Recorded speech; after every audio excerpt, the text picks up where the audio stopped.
إن الحمد لله نحمده ونستعينه ونستغفره ونعوذ بالله من شرور أنفسنا ومن سيئات أعمالنا من يهده الله فلا مضل له ومن يضلل فلا هادي له وأشهد أن لا إله إلا الله وحده لا شريك له وأشهد أن محمدا عبده ورسوله أما بعد فإن خير الحديث كتاب الله وخير الهدي هدي محمد صلى الله عليه وسلم وشر الأمور محدثاتها وكل محدثة بدعة وكل بدعة ضلالة وكل ضلالة في النار۔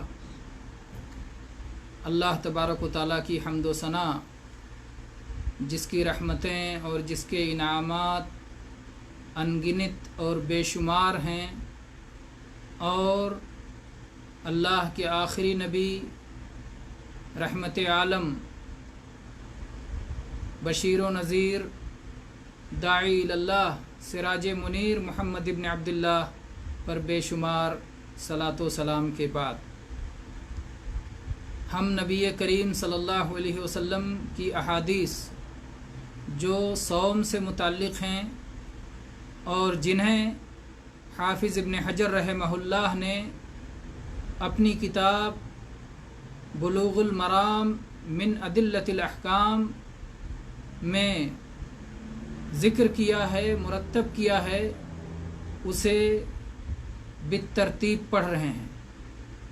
اللہ کے فضل و کرم سے آج ہم اس حدیث تک پہنچے ہیں جس میں رمضان کے مہینے میں رخصت کی بات کا ذکر ہے عمر دراز افراد کے لیے۔ چنانچہ حدیث پڑھتے ہیں، وعن ابن عباس رضی اللہ عنہما قال رخص للشیخ الکبیر ان یفطر ویطعم عن کل یوم مسکینا ولا قضاء علیہ، رواہ الدارقطنی والحاکم وصححہ۔ عبداللہ ابن عباس رضی اللہ عنہما سے روایت ہے، وہ فرماتے ہیں کہ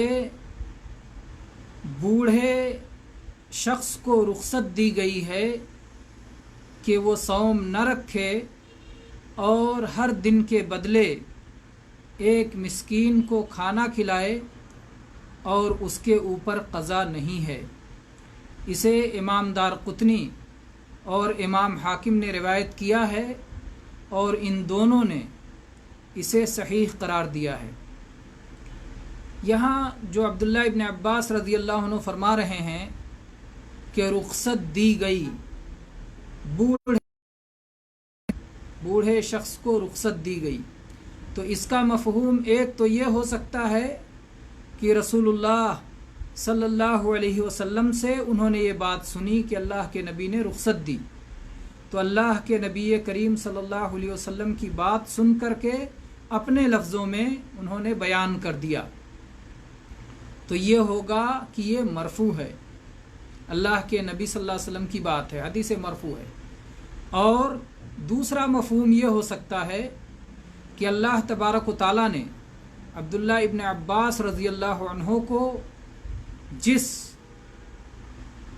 فہم سے نوازا تھا، جو اللہ تبارک و تعالیٰ کا ان کے اوپر فہم شریعت کے معاملے میں خاص فضل و کرم تھا، اس فہم کی بنیاد پر انہوں نے اس مسئلے کو مستنبط کیا تھا۔ اللہ کے نبی کریم صلی اللہ علیہ وسلم نے ان کے لیے دعا دی تھی، اللہم فقہہ فی الدین، اے اللہ انہیں دین کی سمجھ عطا فرما، وعلمہ الکتاب، اور انہیں قرآن مجید کی تفسیر عطا کر دے۔ چنانچہ عبداللہ ابن عباس رضی اللہ عنہ نے بہت ممکن ہے کہ قرآنی آیات سے اسے مستنبط کیا ہو، اگر ایسی صورت ہو تو اسے حدیث موقوف کہا جائے گا۔ تو بہرحال یہ حدیث موقوف اور مرفوع کے درمیان ہے، لیکن مرفوع ہونا اس کا اقرب ہے، کیونکہ صحابی جب کوئی بات بیان کرتے ہیں شریعت کی کہ ایسا کیا گیا، ایسی بات کہی گئی، تو عموماً وہ رسول اللہ صلی اللہ علیہ وسلم کی بات ہوتی ہے۔ اور عبداللہ ابن عباس رضی اللہ عنہ اس مسئلے کو قرآن مجید کی اس آیت سے بھی جوڑ کے بیان کیا کرتے تھے، جس میں اللہ تبارک و تعالیٰ نے سورہ بقرہ کی آیت نمبر 184 میں اللہ تعالیٰ نے فرمایا وَعَلَى الَّذِينَ يُطِيقُونَهُ فِدْيَةٌ طَعَامُ مسکین، اور جو لوگ صوم کی طاقت رکھتے ہیں مشقت کے ساتھ تو ان کے اوپر فدیہ ہے ایک مسکین کا کھانا۔ فمن تطوع خیرا فہو خیر لہ وان تصوموا خیر لکم، جو آدمی خیر کا کام کر دے، کسی کو فدیہ دے دے، وہ اس کے لیے جائز ہے، اور جو شخص صوم رکھ لے تو یہ اس کے لیے زیادہ بہتر ہے۔ تو بہرحال عبداللہ ابن عباس رضی اللہ عنہما کہتے تھے کہ آیت منسوخ نہیں ہے، یہ آیت بوڑھے لوگوں کے لیے ہے کہ انہیں کہا گیا ہے کہ آپ مشقت کے ساتھ صوم رکھ پاتے ہیں، صوم رکھیں تو آپ کو رکھنے میں مشقت ہوگی، اس لیے آپ صوم کے بدلے میں ایک مسکین کو کھانا کھلا دیں۔ یہ عبداللہ ابن عباس رضی اللہ عنہما کی تفسیر تھی۔ تو اس آیت کے منسوخ اور غیر منسوخ ہونے کے معاملے میں اہل علم اور صحابہ کرام کی دو جماعت ہو گئی۔ ایک تو وہ کہتے ہیں کہ منسوخ ہے، اور منسوخ اس طرح سے کہ ابتداءً جب یہ آیت نازل ہوئی تو اس طرح تھا کہ جو چاہے صوم رکھنا صوم رکھ لے، اور اگر کوئی شخص صوم نہیں رکھنا چاہتا تو اس دن کے بدلے ایک مسکین کو کھانا کھلا دے، ایک فقیر کو ایک مسکین کو کھانا کھلا دے۔ ابتداءً یہ اختیاری تھا، جو چاہے صوم کو اختیار کر لے، جو چاہے فدیہ کو اختیار کر لے، سب پر عزیمت نہیں تھا۔ اور اس کے بعد میں یہ آیت نازل ہوئی شہر رمضان الذی انزل فیہ القرآن ھدی للناس وبینات من الھدی والفرقان فمن شہد منکم الشہر فلیصمہ۔ اللہ تعالیٰ نے اس آیت کے ذریعے پرانی آیت کو منسوخ کر دیا۔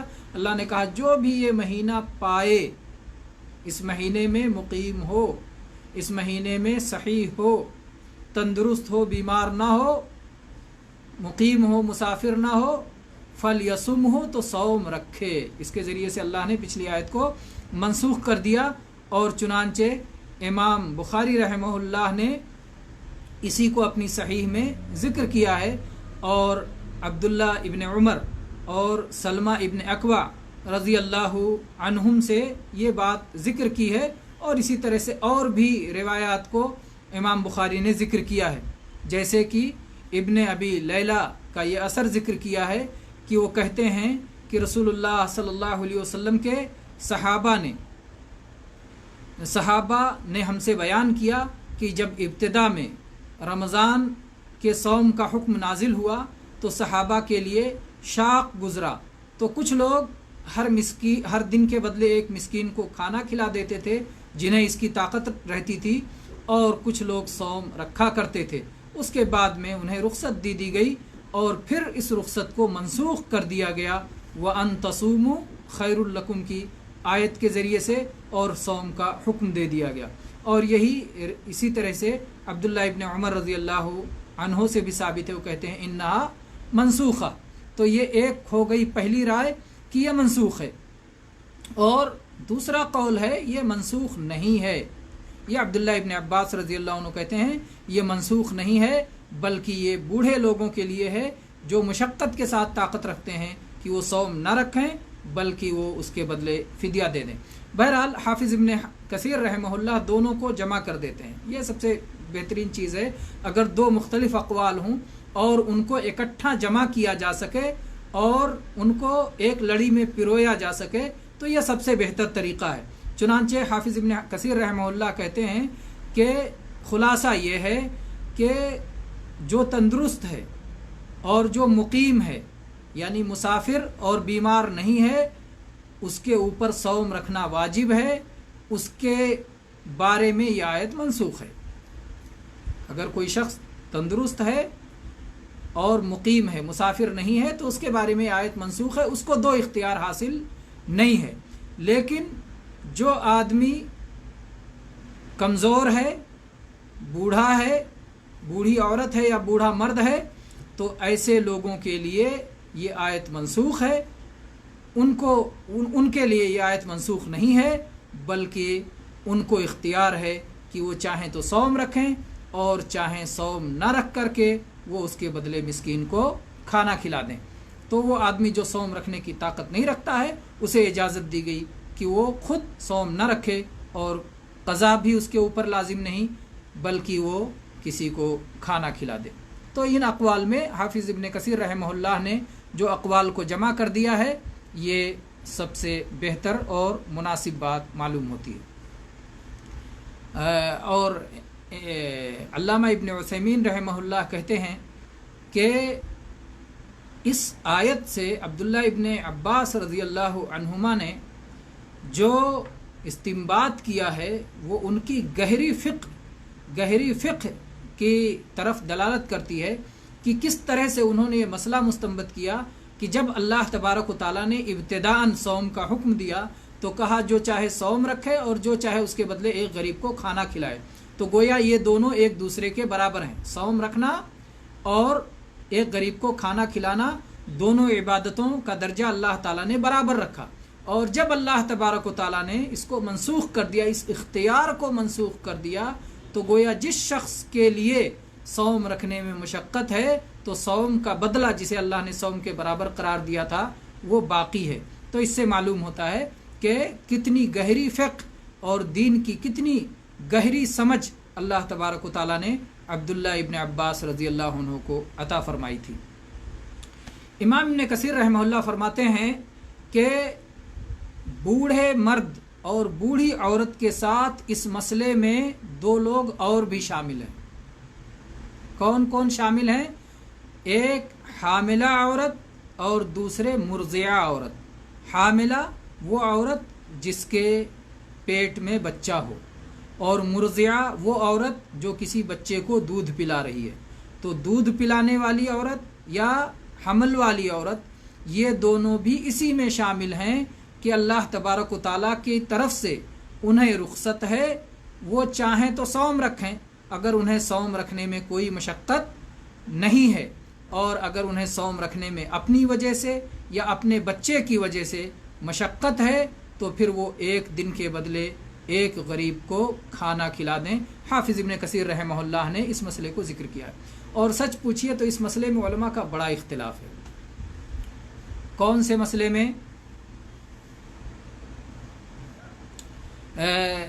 حاملہ اور مرضعہ کے مسئلے میں علماء کا بہت زیادہ اختلاف ہے اور بہت سارے اقوال ہیں، اور سب سے راجح بات وہی معلوم ہوتی ہے جسے شیخ ابن باز اور شیخ ابن عثیمین رحمہم اللہ نے اختیار کیا ہے، وہ یہ ہے کہ حاملہ اور مرضعہ عورت پر فوراً صوم فرض نہیں ہے بلکہ قضا فرض ہے۔ فوراً صوم فرض نہیں ہے، فوری طور پر فرض نہیں ہے بلکہ رخصت ہے، بلکہ اس کی قضا فرض ہے، بعد میں یہ قضا کر لیں گی۔ یہ مسافر کی طرح سے ہیں، یہ اس بیمار کی طرح سے ہیں جن کو شفا ملنے کی امید ہے۔ امام ابن کثیر، امام ابن باز رحمہ اللہ، علامہ ابن باز رحمہ اللہ فرماتے ہیں کہ میں نے بہت غور کیا اس مسئلے پر، تو میں آخر میں اس نتیجے پر پہنچا کہ یہی مسئلہ سب سے زیادہ راجح ہے کہ فوری طور پر حمل والی اور رضاعت والی عورت پر صوم فرض نہیں ہے بلکہ اس کے اوپر رمضان میں رخصت ہے، بعد میں وہ قضا کر لے گی، اور قضا کے لیے اس کے پاس وقت موسع ہے، یعنی کافی گنجائش ہے اس کے پاس، اور کافی لمبا وقت ہے اس کے پاس۔ رمضان 29 یا 30 دن کا ہوتا ہے، اب اس کے پاس پورا سال ہے، سال کے 11 مہینے، 11 مہینوں میں اس کو لازم تو نہیں ہے کہ پے در پے اور لگاتار جب بھی رکھے تو پورے 29 یا پورے 30 پورا کرے، بلکہ الگ الگ کر کے اللہ تبارک و تعالیٰ جس نے رمضان میں آسانی کر دی، اس مبارک مہینے میں آسانی کر دی، کہ اللہ تعالیٰ باقی مہینوں میں سختی کرے گا؟ نہیں، اللہ تعالیٰ کی رحمت بہت عظیم ہے، اللہ کا کرم، اللہ تبارک و تعالیٰ کا فضل بہت وسیع ہے، تو اللہ تبارک و تعالیٰ نے چھوٹ دی ہے کہ ہر مہینے میں 11 مہینے ہیں، تو اگر ہر مہینے میں کسی مہینے میں 2 اور کسی مہینے میں 3 صوم رکھ لے، ہر مہینے میں 3 عشرہ ہوتا ہے، ہر 10 دن میں 1 دن صوم رکھ لے تو بہت آسانی سے اس کے یہ 30 دن 29 دن قضا ہو جائیں گے۔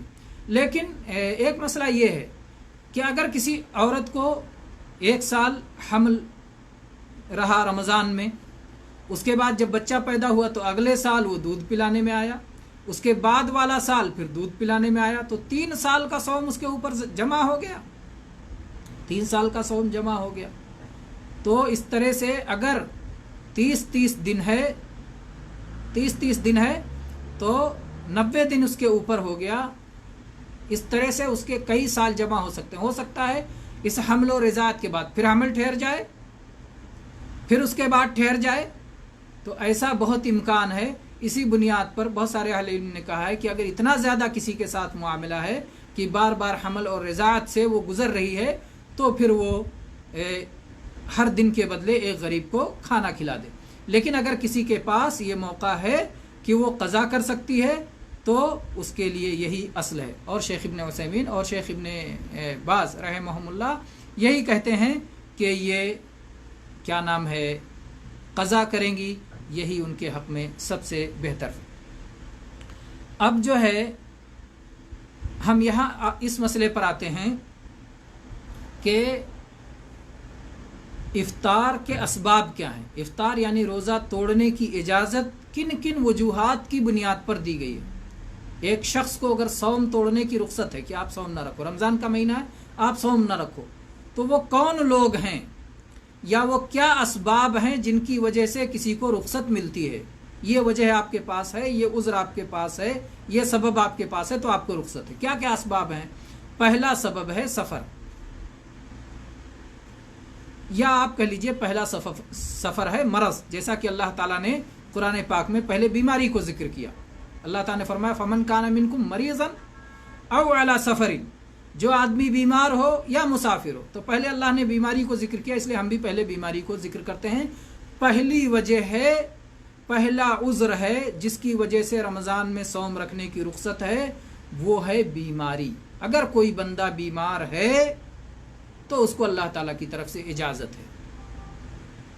کون سی بیماری ہے، کیا بیماری ہے، اس کی تفصیل نہیں کی گئی۔ کیوں نہیں کی گئی؟ اس لیے علماء نے ایک قاعدہ بنایا ہے، وہ قاعدہ یاد کر لیں، بڑی سہولت ہوگی۔ المؤمن مؤتمن علی عبادتہ، ایک صاحب ایمان اپنی عبادت پر امین ہے۔ اللہ نے اسے امین، امانت دار مانا ہے۔ اللہ تعالیٰ ہر ایمان والے بندے کو امانت دار مانا ہے عبادت کے معاملے میں۔ اگر کوئی بھی شخص کسی عبادت کے بارے میں یہ دعویٰ کرے جو عبادت اس کے اور اللہ کے بیچ میں ہے کہ اس نے عبادت کر لی ہے، تو اس کی دلیل نہیں پوچھی جائے گی کہ دلیل پیش کرو۔ اس کے اور اللہ کے بیچ میں ایک جگہ جماعت ہو رہی تھی، نبی کریم صلی اللہ علیہ وسلم نے صلاح پڑھایا، بعد میں دیکھا کہ 2 لوگ الگ بیٹھے ہوئے، آپ نے سلام پھیرا تو انہیں بلایا، کیا مسلمان نہیں ہو؟ کہا اللہ کے نبی مسلمان ہیں۔ کہا تو پھر جب جماعت ہو رہی تھی تو کیوں نہیں صلاح پڑھا؟ کہا اللہ کے نبی صلی اللہ علیہ وسلم ہم گھر سے پڑھ کے آئے تھے۔ اللہ کے نبی کریم صلی اللہ علیہ وسلم نے ان سے دلیل لانے کے لیے نہیں کہا، اس لیے کہ مومن ہے، ایمان والا جب اپنی عبادت کے بارے میں کہے تو فوراً اس کی تصدیق کی جائے گی، امین ہے اس مسئلے میں۔ اللہ نے اسے امین مان لیا ہے کہ وہ اس بارے میں جھوٹ نہیں بولے گا، ایمان والا۔ اگر جھوٹ بولے گا تو اللہ کے یہاں پکڑے جائے گا، اپنے ایمان کا وہ سمجھے۔ تو اس لیے بندوں کو اس کے اور اللہ کے بیچ میں چھوٹ دی گئی ہے۔ اگر کوئی ایمان والا بندہ سمجھتا ہے کہ میں ایسا بیمار ہوں جس کی وجہ سے مجھے رخصت ملنا چاہیے، تو پھر اس کے بارے میں ہم کو کوئی اختیار نہیں ہے کہ اب ہم بیماری کا سرٹیفکیٹ مانگیں۔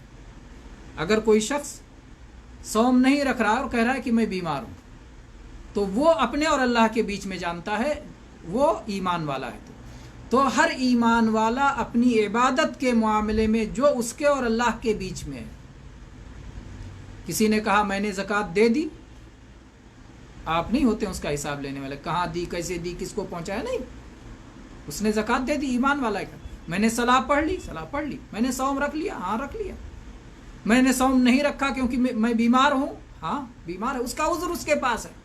تو ہر ایمان والا اپنی عبادت کے معاملے میں مؤتمن ہے، امین ہے، امانت دار ہے، اور وہ امانت داری، اسے امانت داری کا سرٹیفکیٹ اللہ تبارک و تعالیٰ کی طرف سے ہے۔ اس کے بہت سارے احادیث میں دلائل موجود ہیں۔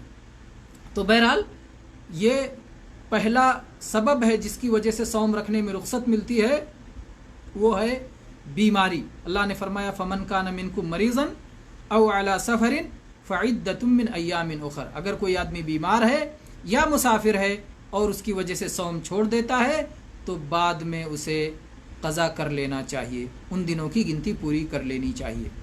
تو یہ ہے پہلا مسئلہ بیماری کا۔ اگر بعض آدمی ہے شوگر والا ہے یا اسی طرح سے اس کو اپنی بیماری کے بڑھ جانے کا خطرہ ہے، یا بیماری کے بڑھنے کا تو خطرہ نہیں ہے لیکن شفا ملنے میں تاخیر ہونے کا خطرہ ہے، یا اسی طرح سے کوئی اور اندیشہ ہے، تو اپنی بیماری کو ہر بندہ خود سمجھتا ہے، اس لیے یہ مسئلہ اس کے اور اللہ کے بیچ میں ہے۔ کوئی آدمی نہیں متعین کرے گا کہ اتنا بیمار ہو۔ امام احمد رحمہ اللہ سے پوچھا کہ ارے تھوڑا بخار آ جائے تو بھی صوم چھوڑ دے، تو امام احمد رحمہ اللہ نے کہا ارے بخار سے بھی بڑی کوئی بیماری ہے، بخار تو بہت بڑی بیماری ہے۔ اور اس زمانے میں جبکہ بخار کورونا وائرس سے جڑا ہوا ہے، اللہ تعالی ہم سب کو آپ سب کو سلامت رکھے، اس بدترین وبا سے اللہ سب کو سلامت رکھے۔ تو بخار کتنی بڑی بیماری ہے، اس لیے کوئی بھی بیماری جس کے بارے میں ایمان والے بندے کو یہ احساس ہو کہ اس کی وجہ سے مجھے رخصت ملنا چاہیے ورنہ میری بیماری بڑھ سکتی ہے یا مجھے شفا ملنے میں تاخیر ہو سکتی ہے، تو اس کی وجہ سے اسے صوم توڑنے کی اجازت ہے، کھانے پینے کی اجازت ہے، بعد کے دنوں میں قضا کرنے کا موقع اور چانس ہے۔ تو یہ ہو گیا ایک سبب۔ دوسرا سبب ہے سفر۔ اگر کوئی سفر پہ نکلتا ہے تو اللہ تبارک و تعالیٰ نے اسے اجازت دی اور اس کی تفصیل گزشتہ درس میں، کل کے درس میں گزر چکی ہے۔ اور تیسرا مسئلہ ہے حیض، یہ عورتوں کے لیے خاص ہے، جو مہینے میں چند دن طبعی طور پر ماہواری کا خون آتا ہے، اگر وہ خون آئے تو اس حالت میں اسے معذور مانا گیا ہے کہ وہ صوم نہیں رکھے گی اور بعد میں اس کی قضا کرے گی، اور انہیں اللہ کی کسی بندی کو یہ ایک طبعی معاملہ ہے، انہیں چھپانا نہیں چاہیے۔ عام طور پہ ابتدائی عمر میں لڑکیاں اپنے ماں باپ کو نہیں بتاتی ہیں اور حیض کے باوجود وہ صوم رکھ لیتی ہیں، غلطی کرتی ہیں، انہیں اللہ سے توبہ کرنا چاہیے اور یہ چیزیں اپنی ماں کو بتانا چاہیے، اپنی ماں کو، اپنی والدہ کو بتانا چاہیے اور ان کے احکام مسائل سیکھنا چاہیے۔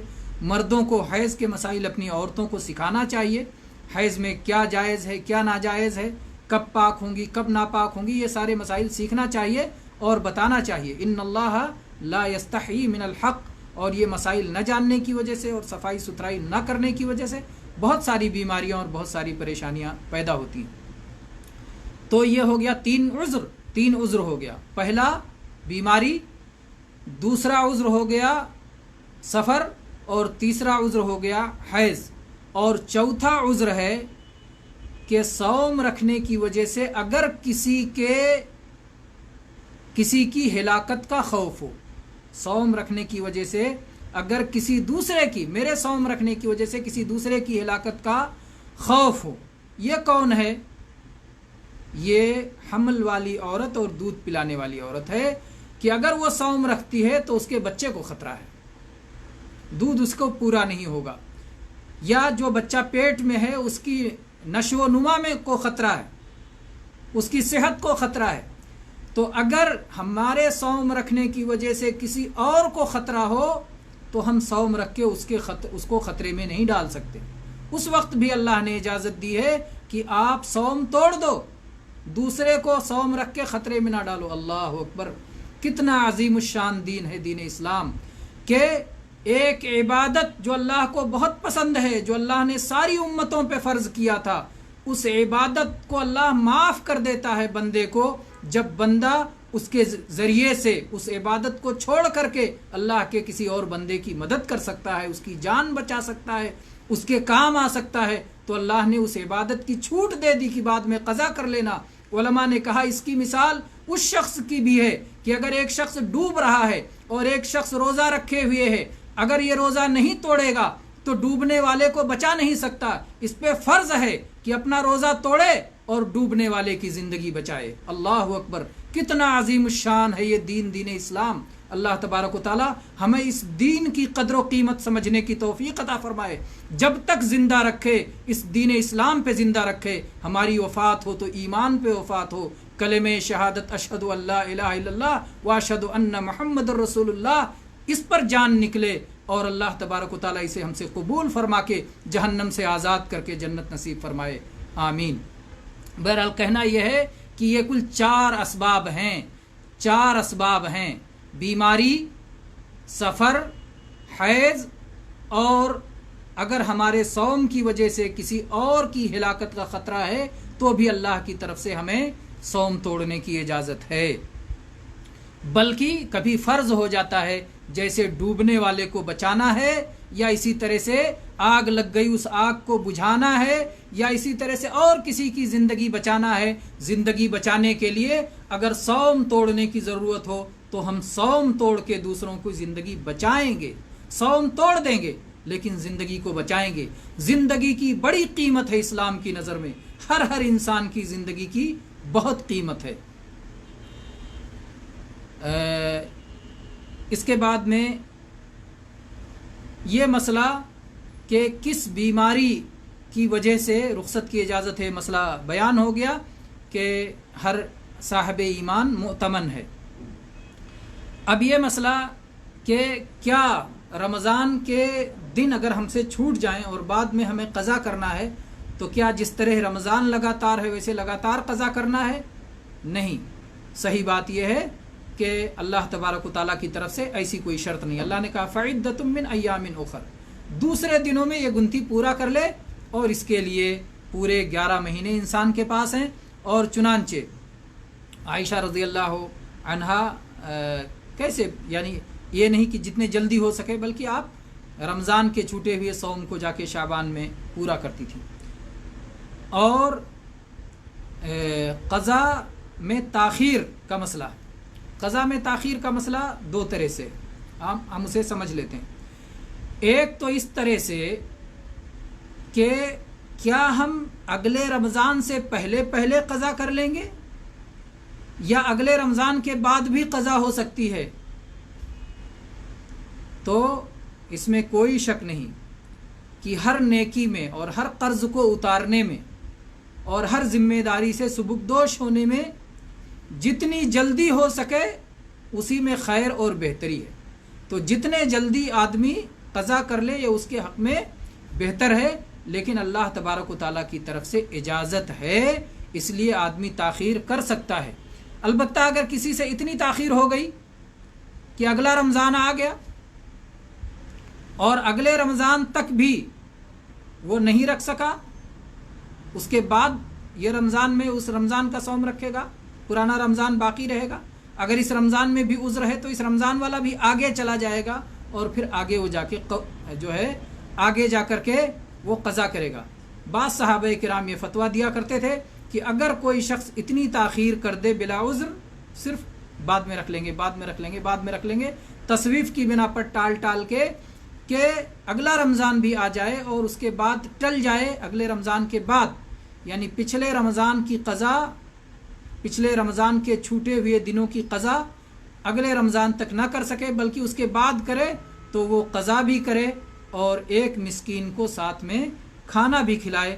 بعض صحابہ کرام کا یہ فتویٰ ہے، لیکن ظاہر ہے کہ یہ نبی کریم صلی اللہ علیہ وسلم کی طرف سے حکم نہیں ہے، اس لیے اگر کوئی صرف قضا کر لیتا ہے تو یہ نص کے اندر شامل ہے، اس لیے اس کی ملامت نہیں کی جا سکتی ہے۔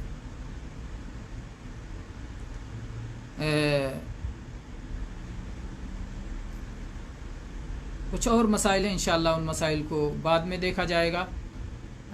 اس پر اپنی گفتگو کو یہیں پر ہم ختم کرتے ہیں، اور اللہ تبارک و تعالیٰ سے دعا کرتے ہیں کہ اللہ تبارک و تعالیٰ ہمیں اس دین کی قدر و قیمت، اہمیت، عظمت کو سمجھنے کی توفیق عطا فرمائے، اور اس کی عظمت دوسروں کو بھی سمجھانے کی توفیق عطا فرمائے، جس کے ذریعے سے اللہ کے بندے اللہ کے دین کو فوج در فوج قبول کریں اور جہنم کی آگ سے اپنے آپ کو بچائیں۔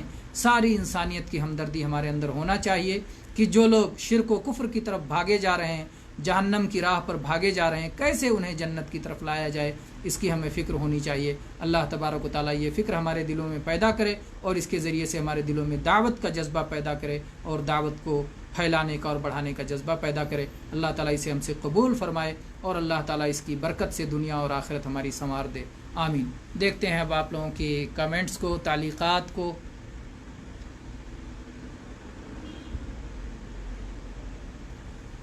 ماشاء اللہ، آج سب سے پہلے سلام لکھا ہے نذیر کوثر صاحب نے، السلام علیکم ورحمۃ اللہ وبرکاتہ۔ وعلیکم السلام ورحمۃ اللہ وبرکاتہ۔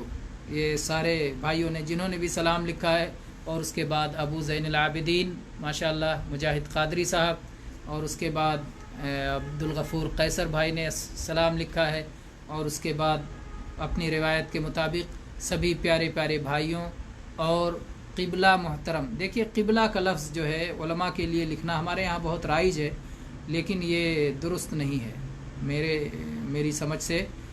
قبلہ جس کی طرف ہم رخ کرتے ہیں، اللہ نے وہ ہمارا قبلہ کعبہ بنایا ہے، کعبہ کے بعد ہم کسی عالم کو اپنا قبلہ نہیں مانتے، تو اس لیے قبلہ محترم کے محترم کافی ہے، لائق احترام۔ ہم تو اگر ہم اپنے گناہوں کو دیکھیں تو لائق احترام بھی اپنے آپ کو نہیں سمجھتے۔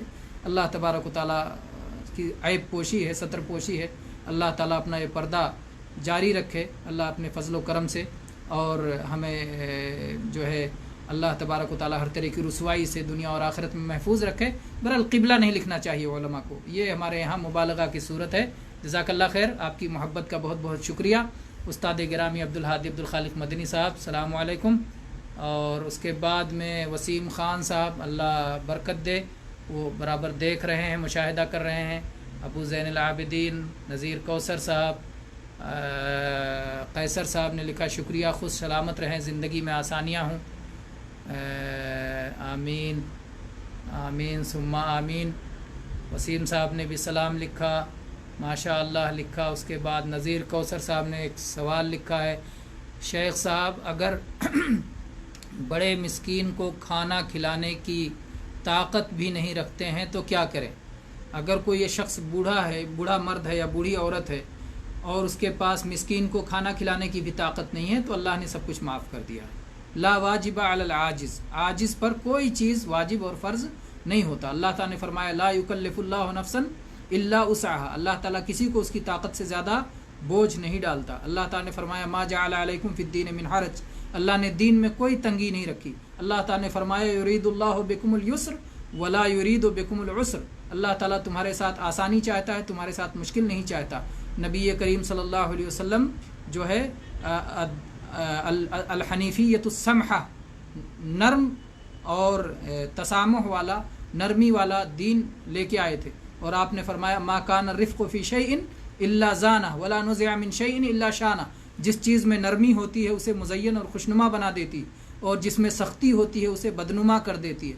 تو ہمارا دین رفق و نرمی کا اور مسامحت کا اور یسر اور سہولت کا دین ہے۔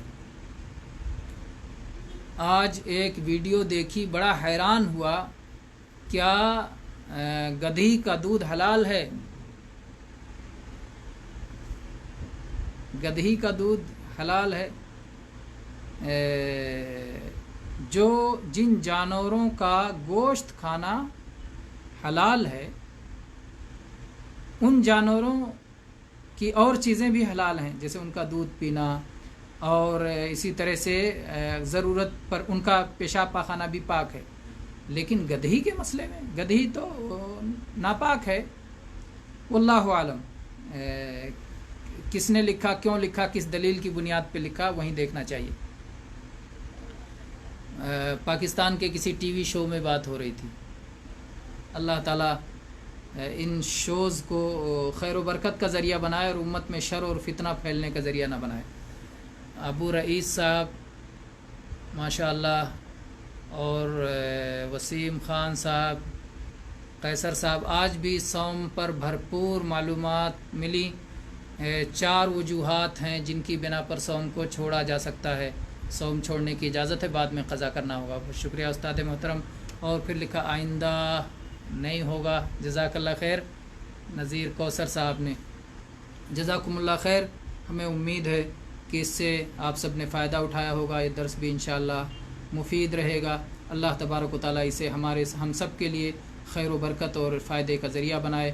آمین۔ اقول قولی ھذا واستغفر اللہ لی ولکم من کل ذنب فاستغفروہ انہ ھو الغفور الرحیم۔